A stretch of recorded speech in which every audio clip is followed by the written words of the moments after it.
We're currently moored at the bottom of the Bosley flight of locks on the Macclesfield Canal, and today we're continuing south towards Congleton.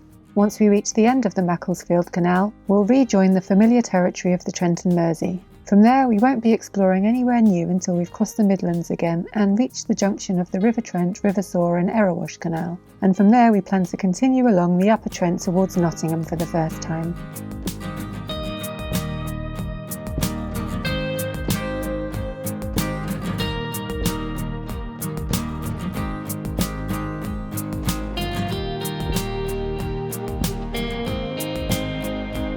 But for now we get to enjoy another grey day on this canal. Even in poor weather, the views are still pretty impressive.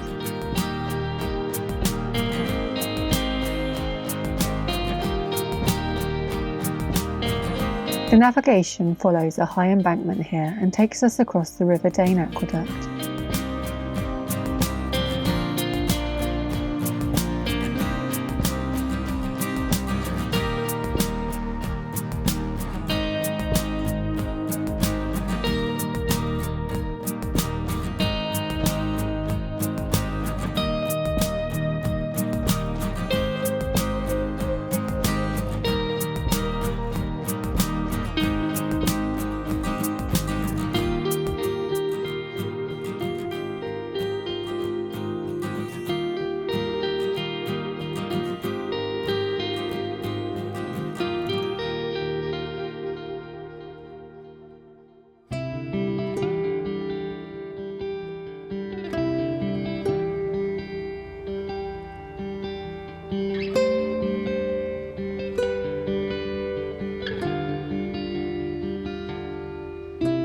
I think that hill is the Bosley Cloud reaching up behind us, and I'm sure Michael's relieved that I didn't make us walk to the top of it.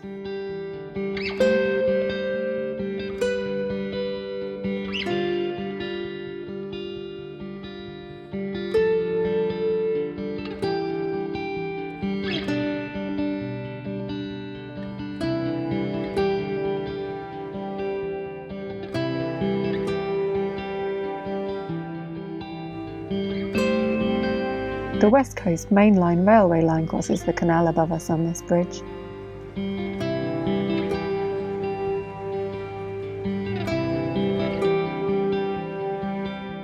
Across the canal is a farm, and the timber frame building you can just see is Crossley Hall. It's apparently been restored and it looks immaculate, but it was first built in the late 16th or early 17th century and now has a Grade 2 listing.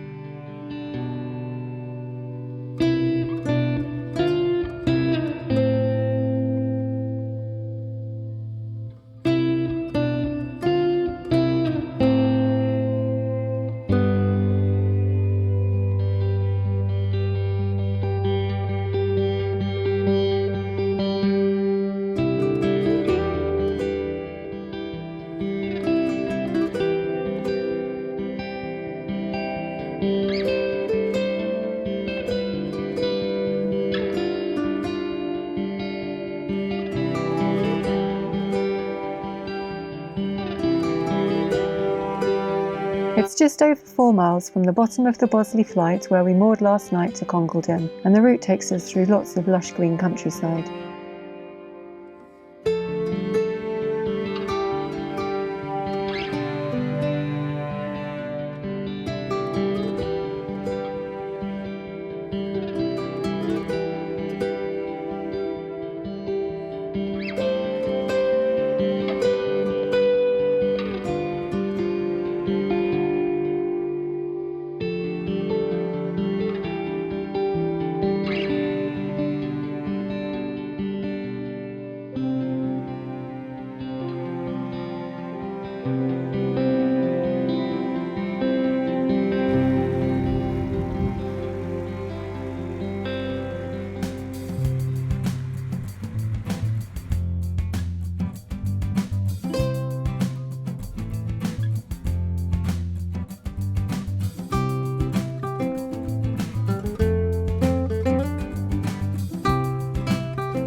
This aqueduct crosses the now disused Biddulph railway line that once ran from Congleton to Stoke-on-Trent, carrying coal and other minerals between here and the potteries. The line opened in 1860 and was in operation for just over 100 years.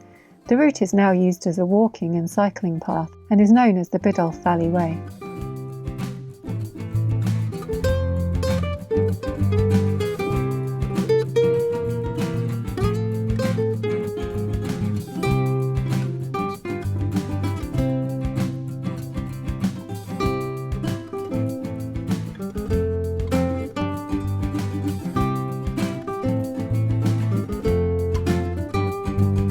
Approaching the outskirts of the town of Congleton, the canal bridges become even more frequent.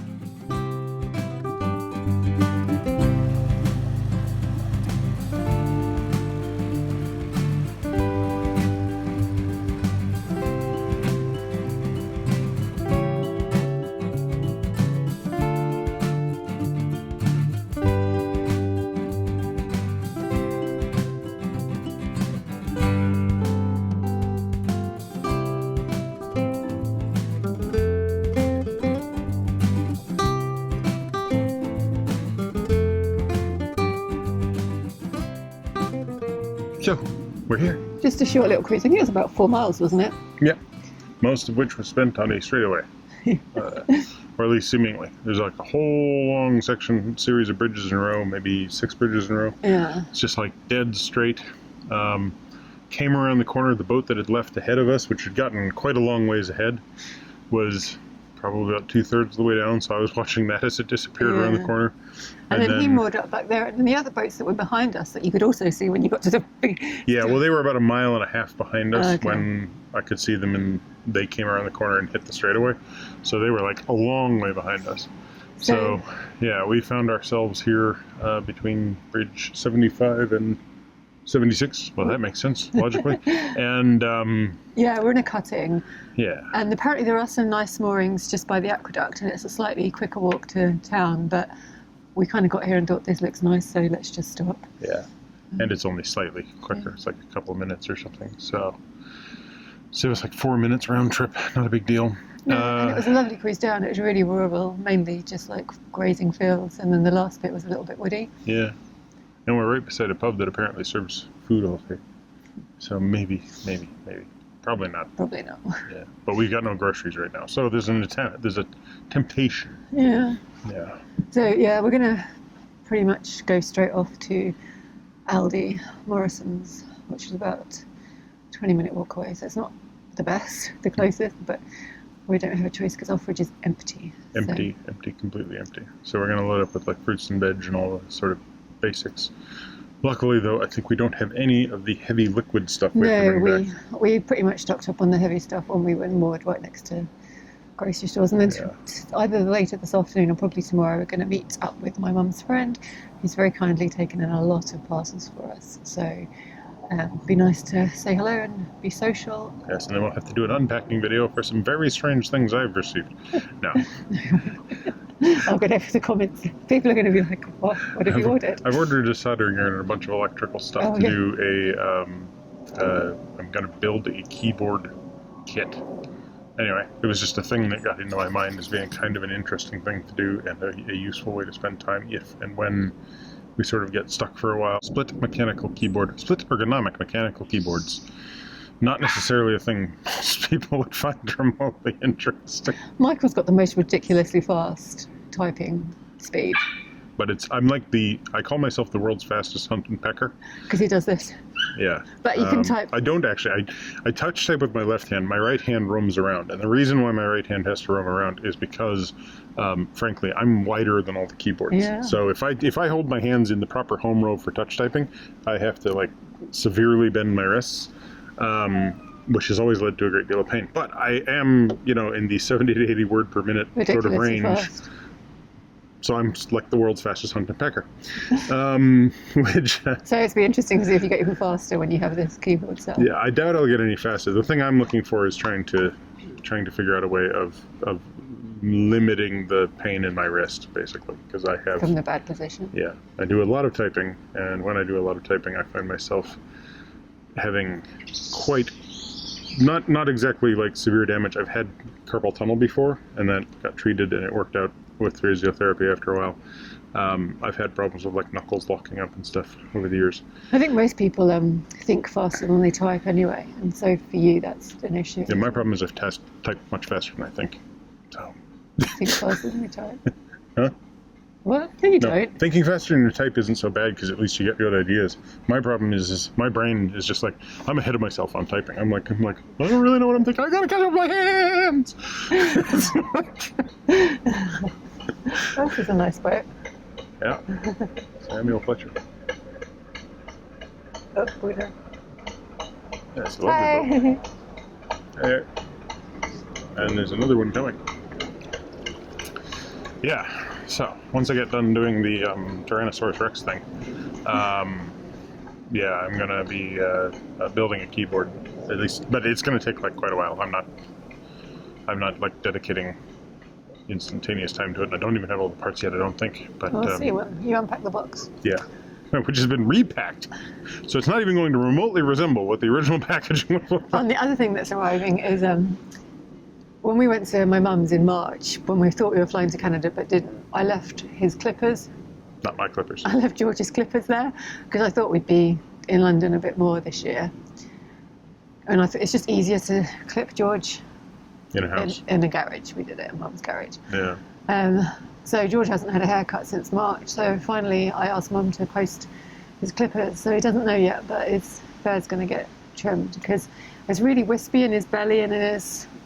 Which is like his little hawks. Yeah. Which is cute, but anytime there's like any accumulation of mud, he ends up caked in it, and then it just dries and starts getting tread locks. George has just heard us talking about cutting his hair off, and he's like abandoning boat. But we're going to keep his ears because the last time I shaved his ears off, I was really upset. So I'm not touching his ears. No, I didn't hair on his ears. I didn't shave his ears. I just trimmed the fur. All of the flesh will remain intact. They don't grow back if you This happens when she describes this sometimes. I'm kind of like, you're going to hurt our dog. And we're also keeping his Mohican because I like his Mohican. Yeah, his mohawk, yes. Yeah, he does have a cute little fluffy mohawk, don't you, George? Blonde. Yeah, so anyway, that's us rambling on. So we're off for groceries. Yeah. Congleton's really nice. It's interesting because it's been like an embankment the entire way. That's what that big straightaway was. Pretty much from here to the flight of locks at Bosley is just one continuous embankment. And now we're in a little cut. And yeah, so it's like we've dropped down suddenly through a bunch of bridges. And I'm looking forward to walking into town. Just looking forward to having food.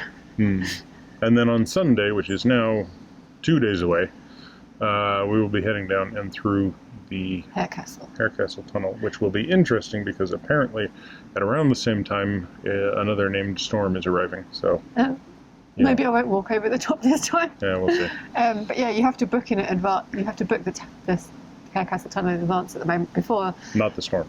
Don't have to book the storm in advance. Before COVID, you could just rock up, but they've asked that you book in ahead, so they can just manage people, I guess. So, but we booked 2 days ago, and we asked for Sunday, and they gave us Sunday, so it's not a long wait. So that's good. Yeah.